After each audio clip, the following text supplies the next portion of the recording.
Hey guys, Eric here with Journey with Eric and Julia, bringing more travel talk back to you. This week we're going to be talking about our most recent two videos that we've posted on our channel, which was the Fisherman's Wharf in San Francisco and our Little Italy video. First off, I'd like to start by saying thank you for all your show of support by all the views and the likes and comments. It's much appreciated. We're still a growing channel, so all your subscriptions and your likes and your views, we really appreciate it. So thank you for that. Now, when we were there in San Francisco, we stayed, and we didn't stay in San Francisco, we stayed in San Mateo, which was actually about 18 miles outside the Bay Area. And we rented a car, and it worked out really well for us, even though the research I did before we went, a lot of locals said, if you're not from San Francisco, absolutely do not drive. But we rented a car and we didn't have any trouble. So from our experience, I will say on the same note of car rentals, we opted for the smaller economy car. Okay, we wanted to be less conspicuous because the research I did and all the locals that we talked to, every single local we met said, do not leave valuables in your car. Car break-ins are frequent in the area, which in what city aren't they if you leave valuables in the car, right? But so we opted for a less conspicuous car. We got a little economy car. It had some bumps and bruises on it. The guy at the rental car place even said, "Are you sure you don't want to upgrade?" I said, "No. You know, we want to be low key. We don't want to stand out with our rental car. But you know, make sure you don't leave valuables in your car. And if you are going somewhere and you don't want to take everything that's in your car, put your valuables in your trunk before you go to your destination. Don't wait till you get there, because somebody might be watching the parking lot, and some thief might be watching the parking lot, and you just showed them where you hid your stuff. Okay, so there's that. And also, the economy car was smaller. It helped us. You know, some of the parking there in San Francisco is a tight fit, so that small car came in handy. And it also got better gas mileage, because you know, I'm not sure what the gas prices are where you're from, but here in Texas the gas prices aren't quite as expensive as they are on the West Coast. So just keep that in mind, that you know, gas prices are more expensive. And also, we opted to prepay for a tank of gas at the rental car place, which turned out to be a smart decision, because the rental car company charged us a cheaper rate for the fuel tank, as opposed to if we would have filled it up before we brought the rental car back. So that was actually a good decision. So don't leave your valuables in the car, and if you are going to hide things in the car, do it before you get where you're going. All right. Parking at the wharf. All right, you got surface parking, metered parking, and parking garages. All right, we opted for the surface parking, and we also parked in a garage on a different day, but our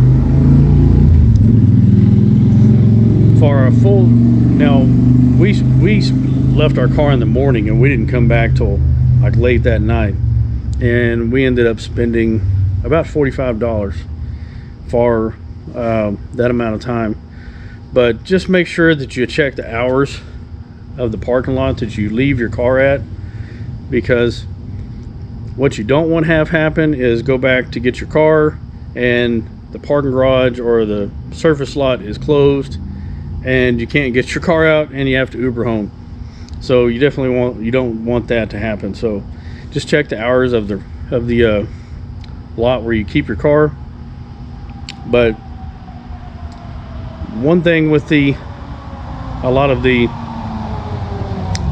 surface lots and the parking garages at the wharf that we experienced, like the one we stayed at least, they had parking attendants, which was a good thing. So there's that. You want to have a parking attendant watching your car. Also, at least the parking lot we stayed at the wharf, you had to validate your ticket before you exited the parking lot, which meant you took your ticket. They had a little kiosk. You put your ticket in the kiosk and it told you how much you owed, and then printed out your receipt, showed that to the parking attendant, and paid to I'm sorry, exited the parking lot. So you may have to validate your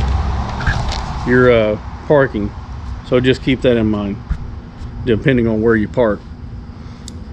Restaurants at the wharf, okay, there's a lot of them. There's a lot of restaurants at the wharf, but we opted to listen to the locals' advice, and we opted to eat a few blocks away from the tourist area, because the locals suggested that the food is better and less expensive away from the tourist areas, which has been our experience in most of our travel destinations also, to be quite honest.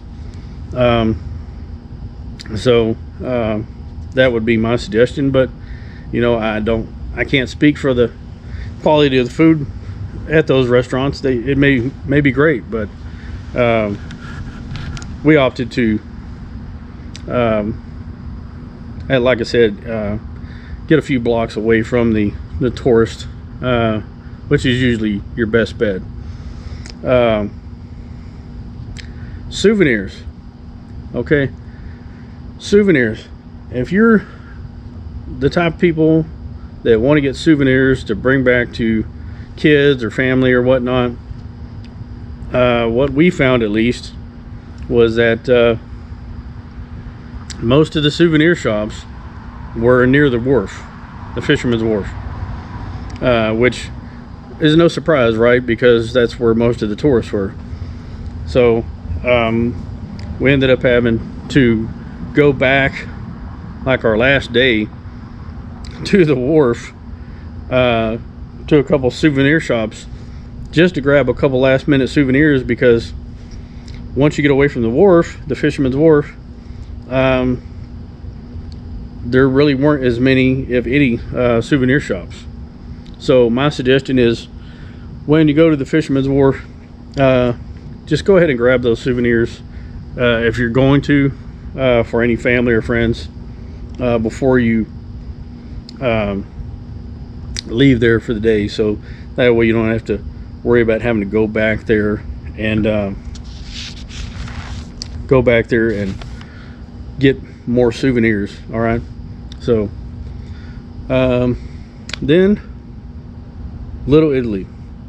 All right, what can I possibly say about Little Italy except we absolutely loved it. Of course, we're a little partial because we went to Rome, Italy, and stayed there for a week and toured Italy a year ago, and we absolutely loved Italy. We fell in love with it. So we're a little partial, but I will say this: when you go to Little Italy in San Francisco, I would recommend going later in the evening, because it comes alive at night. All right. The restaurants turn on their lights. They've got their music playing in the restaurant, out on the sidewalk.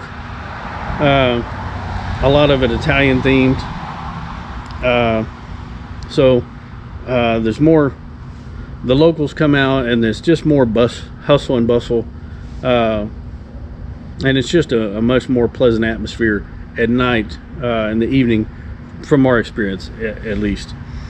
But in Little Italy, the food was great. I mean, we ate at Betty Lou's Seafood and Grill, which I put out a video on Little Italy, which I included Betty Lou's Seafood and Grill in that video. So if you haven't watched it, or the Fisherman's Wharf video, you can find them on our channel. But I'm sure there's a lot of restaurants in Little Italy, and I'm sure many of them are great. But that's the option that we chose. But I'll say this: Little Italy,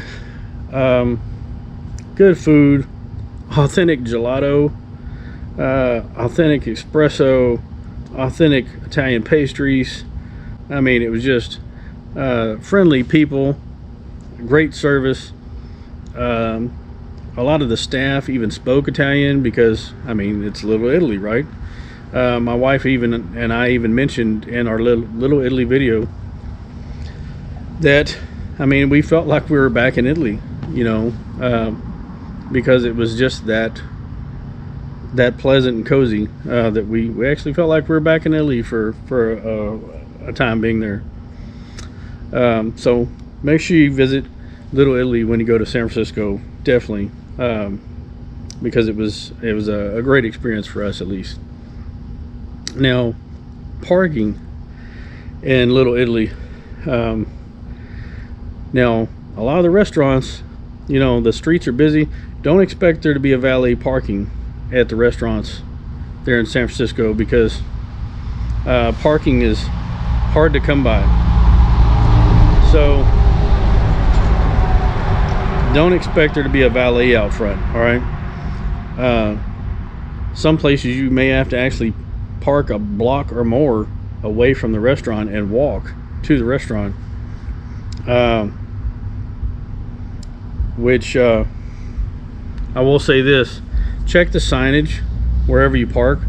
If you go late in the evening, you might be able to park for free, but some of those parking spots are marked that you have to have a sticker on your car, which that's for the locals only. So and they enforce that pretty strictly, from what I'm told. So you don't want to get towed or ticketed on your vacation, because who wants that hassle, right? So just check the signage and the rules wherever you're parking, whether it's metered parking or whatnot. And to go along with the walking, bring comfortable shoes. Okay, bring comfortable shoes, because San Francisco has a lot of hills. Stretch your legs, because you're going to be doing a lot of walking. All right. It's not flat like it may be where you live. I know here in Texas, if we say it's just a few blocks, no, it's no big deal. But you know, we left our vehicle, our rental car, in Fisherman's Wharf, and we said, oh well, it's just a few blocks to Betty Lou's Seafood and Grill. Well, a few blocks there, taking in those hills into consideration, was a pretty good little walk. So just keep that in mind.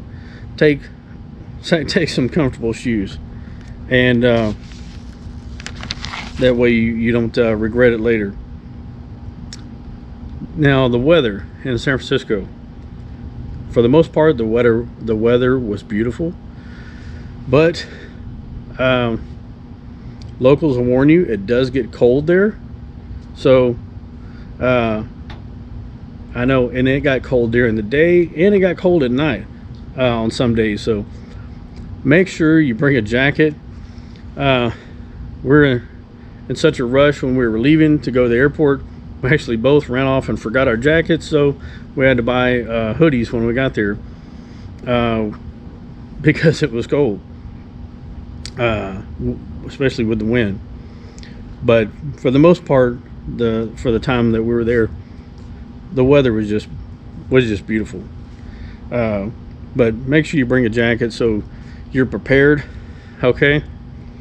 And if you have a little day bag like we do, or a lot of people have, make sure you throw a hat in there and some sunscreen, because you know, when you're walking to some of those attractions, seeing some of the sights, I mean, just like anywhere, the sun will beat down on you. So make sure you bring some sunscreen and a hat, and you also might want to throw a small umbrella in your little day bag so that you're not caught unprepared. All right. But like I said, I've put out 2 videos so far in this series on San Francisco. All right, and we have more to come in the next few days. I'm going to be putting out our next video, which is going to be on our cruise that we took on the ferry, which took us down the bay, under Golden Gate Bridge, and back around Alcatraz. It was roughly an hour long, and so I'm going to be putting out that video in the next few days. All right, so look for that as well. And let's see, again, thank you very much for supporting our channel. And all right, everybody's been cooped up for the last year because of COVID, so restrictions are lifting somewhat, quite a bit in some cases.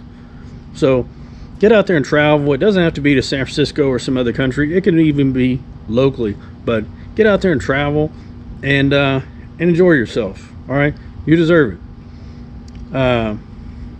You work hard so you can enjoy yourself, right? But get out there and travel. And again, thank you for supporting our channel. And if you haven't already, make sure you hit that like and subscribe button and that notification bell down at the bottom so that you're notified when we put a new video out, and you can catch up on all of our new videos. Thanks, guys. Thanks for tuning in. We'll see you next time.